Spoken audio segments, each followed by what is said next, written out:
Welcome to Just Minding My Business Radio, where we are moving at the speed of God, learning what we didn't know we didn't know.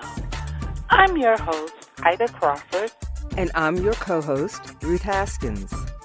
So grab a pen and paper and get ready for information that you can use. Welcome to Just Minding My Business Media, LLC. Broaden the scope of exposure for your business by going beyond the interview. Learn more at www.jmmbmediallc.com or email us at jmmbradio@gmail.com. Mark H. Brezinski is the father of Dallas's fast casual food scene. He is a 45-year restaurant industry veteran who has created or co-created multiple nationally recognized and rewarded restaurant concepts. He's been named one of Nation's Restaurant News' most influential restaurant CEOs. Eating is something everyone does, but Mark has a profound understanding of food and the culture around eating. He reveals this and more in his new book about his award-winning career called ForkFight: Risk and Conflicts Behind the Restaurant Curtain. Welcome, Mark. Yeah, thank you very much. I appreciate it, Ruth and Ida. Thank you for having me on today. Yes, welcome, welcome. We appreciate you taking time out of your schedule to collaborate with us. I'm intrigued by the title. Yeah, you know, writing a book, that book is about 80,000 words, give or take. And the title, you know, is like 2 words, but the title has to say a lot about the book to make you have an interest. So you just can't come up with any old title. You know, it took a group of 3 or 4 of us together, just kind of brainstorming, throwing ideas back and forth to come up with the title long after the book was written. So it was a fun project just to come up with that title. Well, it is definitely catchy, for sure. So people get the book. What can they look forward to in reading this book? Well, as I tell people, there's enough autobiographies out there. There's enough how-to, books out there. There's everybody that's been a success wants to tell you how you too can be a success, and the formulations. We read books all the time, like The 7 Habits of Highly Effective People, or 10 Business Principles to Success, or whatever. Listen, I set out not to do that type of book. My book was more of a journey book. I wanted to take people on a journey through the life of an entrepreneur that has both ups and downs. And the book follows that arc of my career to great success, and then also to great disparity. I mean, just great desperation. As an entrepreneur, one of the things you learn early on is that you will fail. And the true test of whether or not you are an entrepreneur, or you just decided you wanted to try to be in business, is your ability to bounce back from failure. My book is I call it a hopeful book, a book for people to understand that you will fail, that you can fail, and that you can recover. And my book will take you from China to Italy to Hawaii to Great Britain on travels that I've done to help other people create new restaurant concepts for both myself and the largest company in the world is Yum Brands for the restaurant business, over 40,000 restaurants worldwide. And then I've helped mom and pop, including myself, open one restaurant on a corner somewhere in whatever city, fill in the blank. So this is a book that tells you a little bit more about me, but it's not just about me. It's about the people I've worked with, the type of work that I've done, what happens when you succeed, and also what happens when you fail. And I really want people to read it, not as a guide to what to do for themselves, but as a kind of a mentality and approach to being a stronger entrepreneur and being ready for whatever comes with it. Okay. Yeah. So is that a good synopsis or not? That's an excellent That's an synopsis. excellent synopsis. Yeah. Thank you. What I found interesting is that in this, you are talking about the highs and lows. Yes, ma'am. And you're known in Dallas. You started in Dallas, I'm assuming, and you became famous there for the way that you put together restaurants, the concepts that you came up with. Can you talk a little bit about coming up with the concepts and perhaps the one that took you downhill? That's excellent questions. It's hard to say. If you ask an artist or a writer or a musician or whatever, where that seed starts to start something, it's really hard to go back and depict that moment where you had a certain inspiration. In the restaurant business, I think that comes from just being a good consumer, first and foremost, and being willing to try new things, right? I mean, I was fortunate and blessed to be able to travel a lot. So I never go to a hotel room and turn on the TV and, just try to find something to watch for a couple hours. I put my stuff away and I hit the streets. And I see what's going on in the neighborhoods. What do people seem to like? What do people recommend? I go down on the front desk and I say, hey, what's nearby that's kind of new and different and people are really loving? I will put myself in a position to experience as much as I possibly can. And I've been blessed in my lifetime to have companies that would travel me around the world or around the United States. And I've been to 43 of our 50 states. I've opened restaurants in 25 of our 50 states.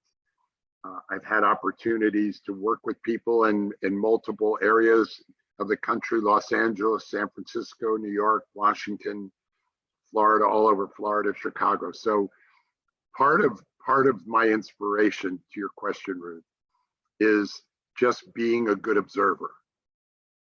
Innovating doesn't always start with an idea that nobody else has done. Sometimes innovation is seeing something that somebody's doing and seeing it perhaps in a different way than they are doing it. And that's where I think my niche is that I have a good sense of recognition of what I think people like, excuse me, or what I think trends are leaning towards. And being in the business for 45 years, I'd say one of my skill sets has just been learning how to pay attention. I know that sounds simple, right? Like, oh, we all pay attention. Well, you can see something and understand it, or you can look at something, right? Right. And there's a difference between seeing and absorbing and just seeing it. And at every level I go to, I try to understand a little bit more than just what I'm seeing. I'm trying to understand why it's working, not just what's working, but why is it working? Why does it seem to resonate with the people that are in the dining room or in the wherever they are that they're eating? What is it about this particular thing that people are enjoying? So I've been blessed and fortunate to be able to kind of arrange things in a way that people like, because mostly I've been pretty good at paying attention to what people have already told me they like and just creating it in a way that maybe they have another opportunity to like it a different way. That sounds a little vague and I apologize, but I'm happy to expound on that if you like. Well, yeah, I wish you would, because one of the things that I've noticed in looking at a little bit of your story is that in your travels, you've picked up different concepts, and some of them you tried to bring to the United States. And you mentioned also about the culture surrounding eating. So if you could try to pull that together for us so we could really understand what that means, please. Sure. Glad to. I went to school at Cornell University at the School of Hotel and Restaurant Management in Ithaca, New York. And way back when, and it goes back a while, I won't tell you how long, but it goes back a while. There are 5 reasons that people go out to eat. It has withstood the test of time. You go out for quality food, you go out for an experience, you go out for what used to call service, but we now call hospitality. you go out for value, you're driven by, you know, what you feel like spending, or you go out for the convenience of it, something that's nearby. Mhm. And every time, if you think about it, every time you make a decision to grab something to eat in your neighborhood or with friends or whatever, you are processing those 5 reasons in different levels of categories. Sometimes you're going out to eat by yourself and you just want something quick. So you're going to the place that's closest to your house or closest to your place of work, and you're just what we call grabbing a bite to eat. Sometimes it's a special occasion. So that the experience and the quality rises up on that ladder when you're making that decision. Sometimes you only have $10 in your pocket. You go, geez, I got to eat though, you know, so what am I going to, I'm going to grab a hot dog on the street. You know what I mean? It really, your mind is always, I always say your mind is like a carousel that's spinning at light speed all the time. And then all of a sudden, when you stop and think about food, all those things process and you go, okay, here's where I'm going to go. You and I both know people who have a hard time making decisions. You know, they're like, I don't know, what do you want? I don't know, what do you want? I don't know, what do you want? And I would say that the person who ends up making that decision, who says, okay, let's go do this, has the best opportunity to process all those things and choose a place for a group that meets all the conditions that everybody's kind of said they want. Oh, I want Italian. Why? I don't have much time. You know, I don't want to sit down and be served. Before you know it, all that comes together and a choice comes out of it. For some reason, I'm able to anticipate those maybe a little bit differently or process them a little differently than maybe some other people. So the concepts I create are always trying to accommodate as many of those opportunities as possible. I don't do fine dining, but that you don't have to spend a lot of money to eat well, right? I think you should be able to eat really well for $10. So my career, especially in the last 20 years, has been focused on how to allow people to eat better for less money in an atmosphere, in an environment that they will be comfortable in. Not just cut away, strip away all the other stuff and just give you good food in a warehouse, but do it in a place that has good music, nice lighting, the people are friendly, they can serve you quickly, but you're going to get up from it and go, you know, damn, that was a good experience and I didn't spend a lot of money. That's my niche. That's where I've tried to focus my efforts. I will do work with people who want to create a fine dining restaurant. I certainly understand that, but my niche is more people. I always say, you eat every day, you only dine once in a while. So I'm firmly in the eat category. I don't know what you guys had for lunch or where you're going to dinner, but I promise you're going to look at it a little differently now. You're going to go, okay, he's right. I got to just grab something between now and home, and I got to feed 3 other people. So what works? Boom.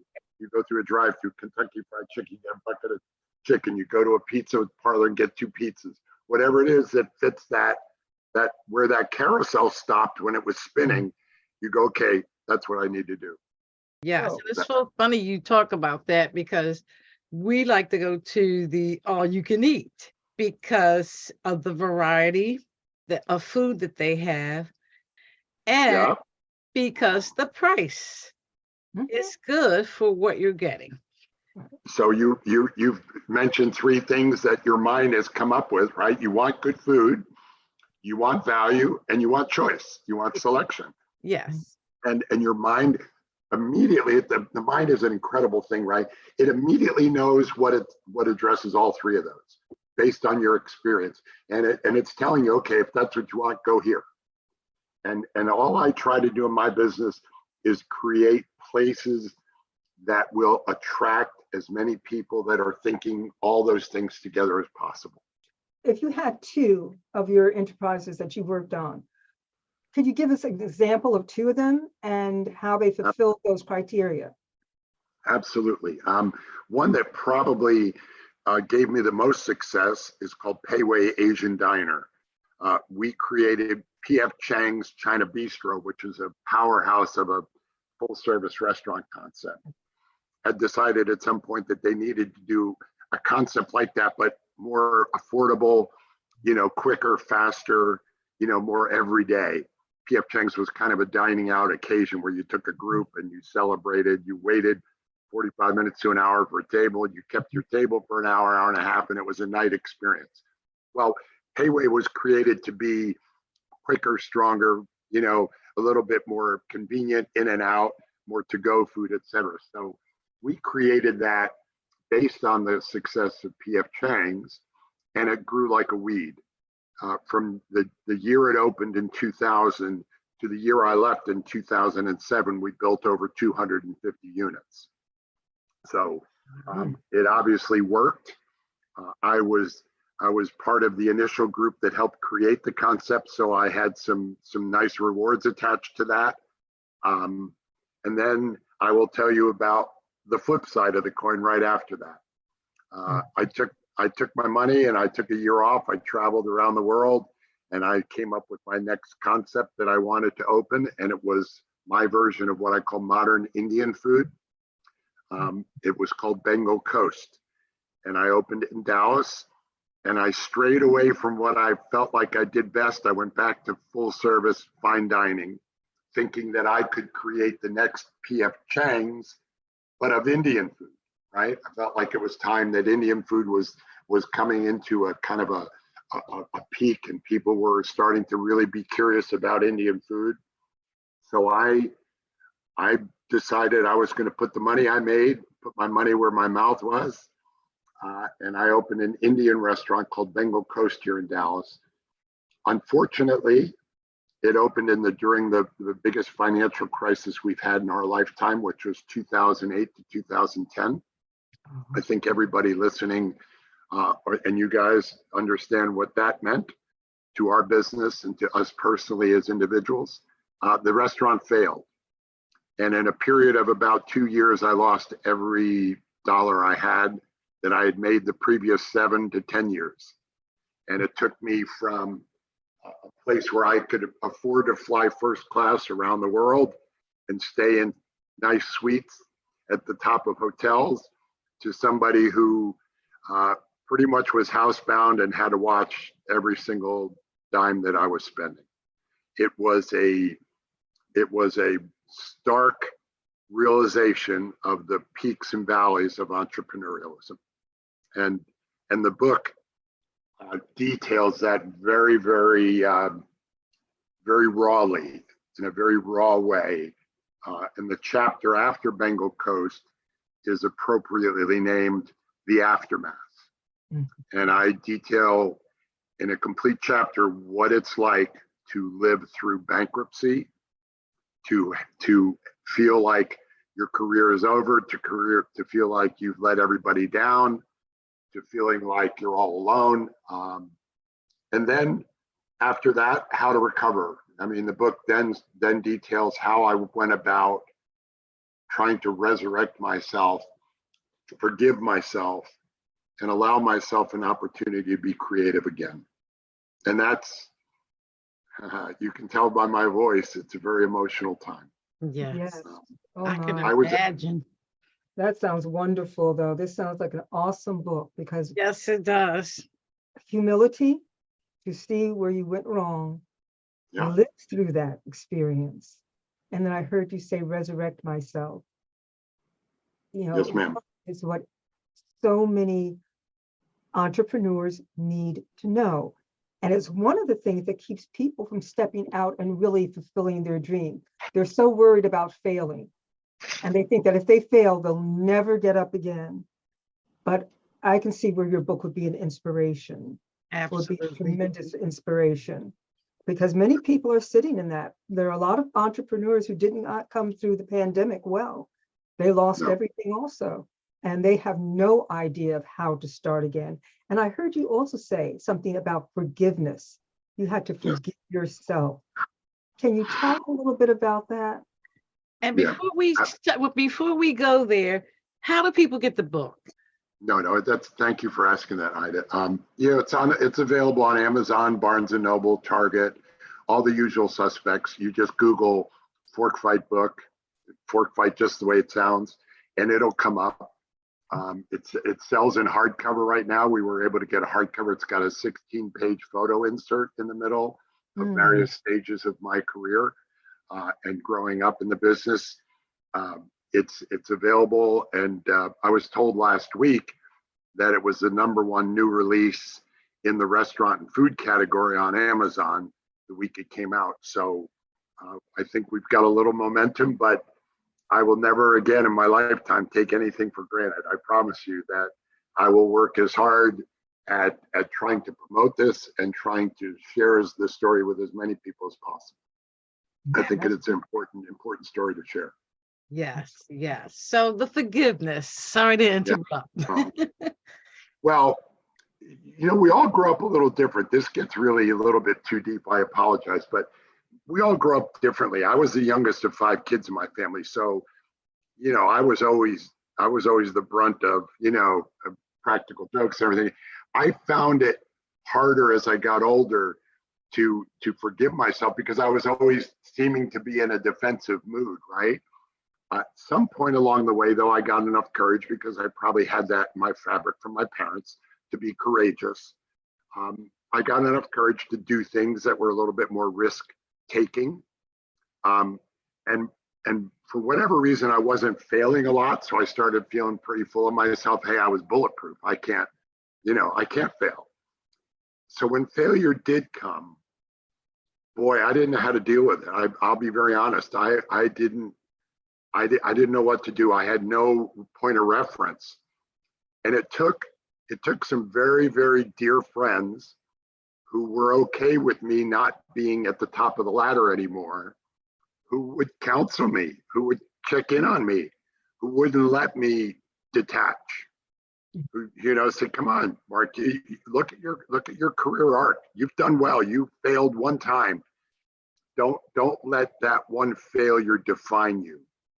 Mm-hmm. And if it hadn't been for 2 or 3 friends and family members that kept at it and would not let me, shelter myself away from everybody in that darkness, that really bad place of not forgiving yourself, they hadn't held me by the hand and pulled me out, I might not have been able to write the book and recapture that. So the forgiveness was both internal, but it had to be, Ruth, it had to be encouraged by people who cared about me. I honestly don't think I could have done it alone.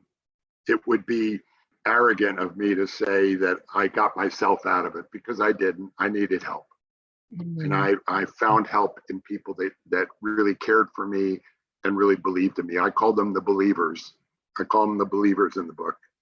We all need believers in our lives. Yes. Sometimes it's your parents. Sometimes it's your siblings. Sometimes it's your spouse. Sometimes it's people you grew up with. You just got to always know where your believers are and know how to reach out to them. Yes. And I think that the whole point that you put this part in the book is a huge thing, because people process failure differently. And most time, failure is not a pleasant thing at all. I don't care how you look at it and which way you slice it, it hurts. And to be able to move past that is difficult. And you need support with it. Because when it's just me, myself, and our mind just can go all over the place.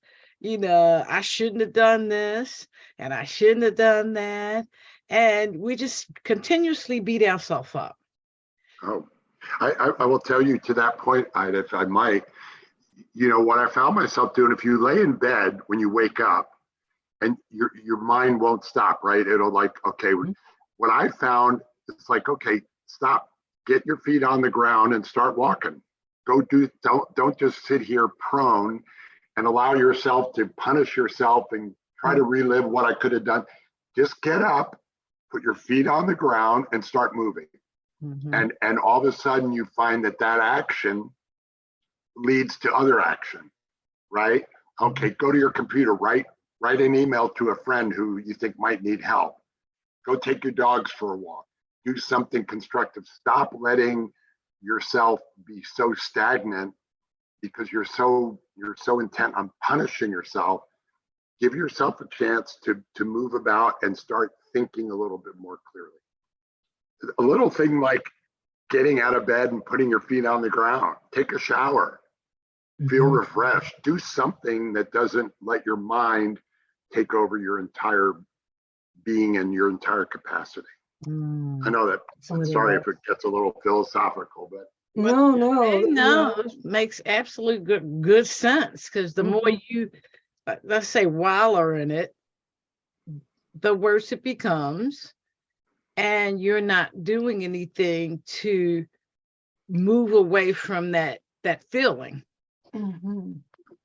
That's a little bit my advice about how to recover and how to forgive yourself is get the right people around you, listen to them, and then just keep moving. Japanese proverb, fall down 7 times, get up 8, right? I mean, just understand that that's part of the deal. Yeah. Part of the deal for all of us, not just entrepreneurs, but for all of us. Yeah. That's life. Right? That's life. If you have never had a fall, you must also be walking on water. or somebody's been carrying you the whole time. Exactly. Absolutely. Because I'm telling you, that part of life is failure. But as someone has been saying lately in the last few years, learn how to fail forward. That's a great expression. I like that. Fail forward. Yeah. And although my book is about the restaurant business, and I think people like it because they'll recognize names, they'll recognize restaurants, and they'll wonder how that happened or why didn't that work. But it's really the thread that's tying every chapter together is this sense of continuance, this sense of moving forward, this sense of not, looking at things as roadblocks, looking at them as obstacles. Yeah. And I think even today, I'm going to be 70 on my next birthday, and I'm still doing it. I'm still saying, okay, I've got a new idea. Get ready for it, because the same sense of dread, the same sense of anxiety happens now that happened 30, 40 years ago when I first started out. So you just learn what that feeling is. All righty now. So again, how do people get the book? Go to my website if you want, ForkFightBook.com. Go to my personal website, Brezinski.com. Or go to Amazon and just type in the name ForkFight, and a whole bunch of things will pop up that you'll be able to, look at it. The other thing I wanted to know, I mean, you supported a lot of restaurants. How do restaurant owners who might need your guidance get in touch with you for that part of your profession? Well, thank you for asking, because I still do that. I still want to teach, and I still want to help people. The best way is my website, mbrezinski.com. It'll lay out my career, but it also has a reach out, contact to me, mbrezinski.com. It tells what kind of services I offer to different people that are starting out. Thank you so much for that. Excellent. Thank you so much. Thank you. Okay. My pleasure, guys. Thank you. Keep in touch, please. Oh, I will.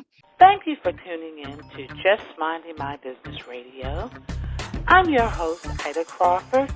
And I'm your co-host, Ruth Haskins. We hope you enjoyed the show and appreciate you stopping by. Many blessings to you and yours.